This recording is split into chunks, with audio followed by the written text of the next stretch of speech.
Hello and welcome to this short video about surgical removal of teeth in Newcastle Hospital's NHS Foundation Trust.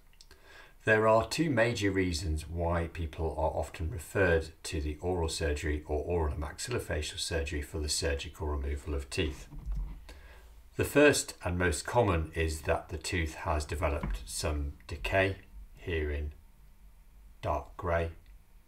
or a fracture line that affects the nerve of the tooth, here in red, which is now inflamed by the decay, and this inflammation leads on to the nerve dying and the formation of an abscess. Both these two types of problems cause considerable pain that can wake you at night time. The second major reason that people are referred is often to do with their wisdom teeth, which don't always fully erupt into the mouth and sometimes remain partly covered by the gum, shown here in pink, but also partly connected to the mouth down the back of the tooth in front, and therefore have a connection to the mouth and its contents. What can then happen is that when people eat, food can get lodged, here in yellow, between the gum in pink, the tooth in front, and in this case the wisdom tooth below. If that food remains lodged and becomes stagnant or starts to cause a breeding ground for bugs and infection, the gum behind the tooth and overlying the tooth can become inflamed and swollen, and this is called pericoronitis. This is a Latin term and is simply used to explain that around the crown of the tooth there is swelling of the gum. Before the dental hospital see people for treatment, there are some things that can be done to try and help with this pain whilst you wait to see a specialist or a member of their team. The first is that a temporary filling or dressing can be placed in the tooth with decay or fractures to help settle down the pain and help solve the abscess temporarily. This can be topped off by a temporary filling so that you remain comfortable before you are seen by us for an assessment to remove the offending tooth or teeth. Pericoronitis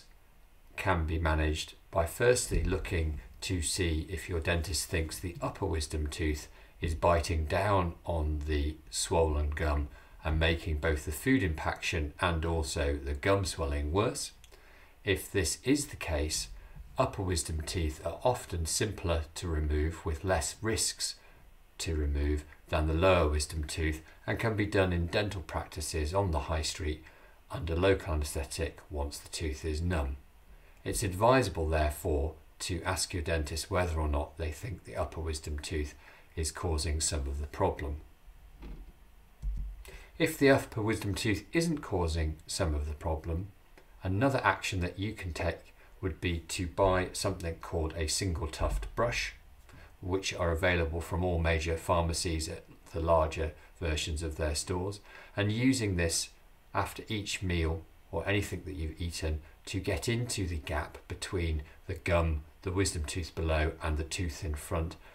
and clean around the exposed part of the tooth carefully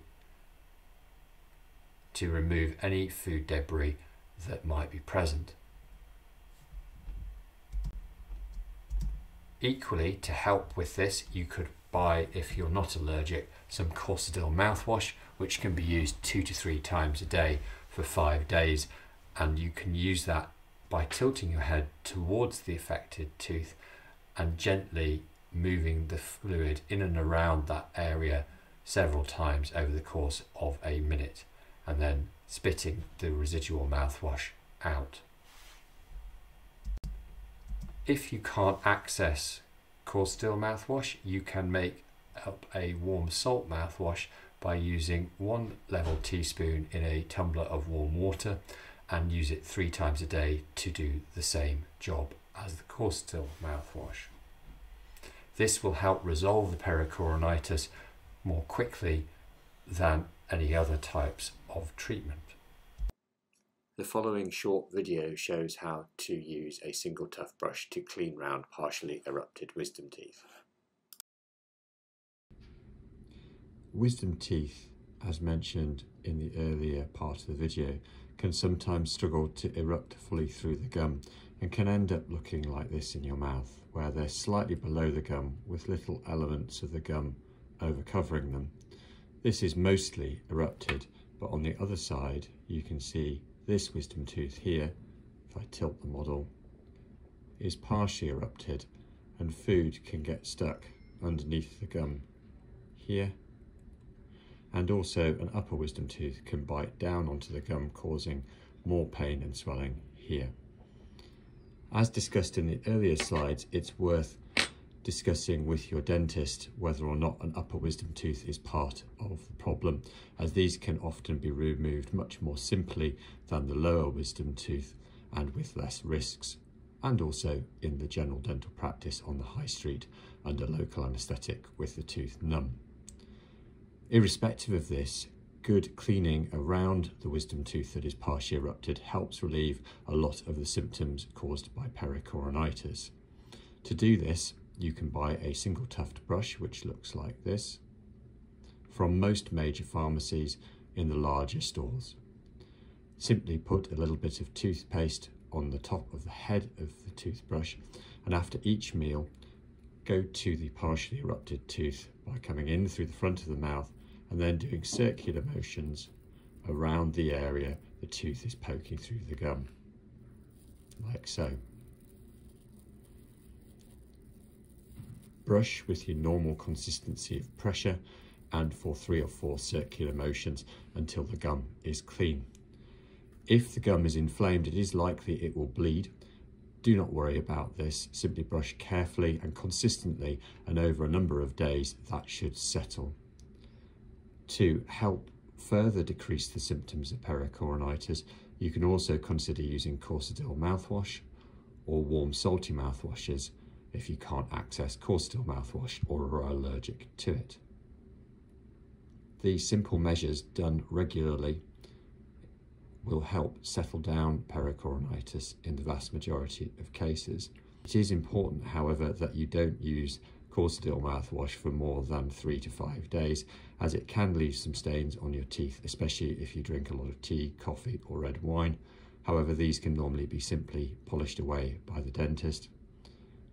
The brushing of the area should become part of a routine daily habit so that you keep the area clean and decrease the likelihood of getting further symptoms. So, in summary, in toothache, consider asking for a temporary dressing for the nerve with a temporary filling on top from your dentist, which will help keep you comfortable whilst you're waiting to see us. In pericoronitis, it's important to ensure that you have done all of the simple treatments so that we know that the lower wisdom tooth would definitely need to come out. And those include trying a single tuft brush to clean round the partly erupted wisdom tooth after every meal,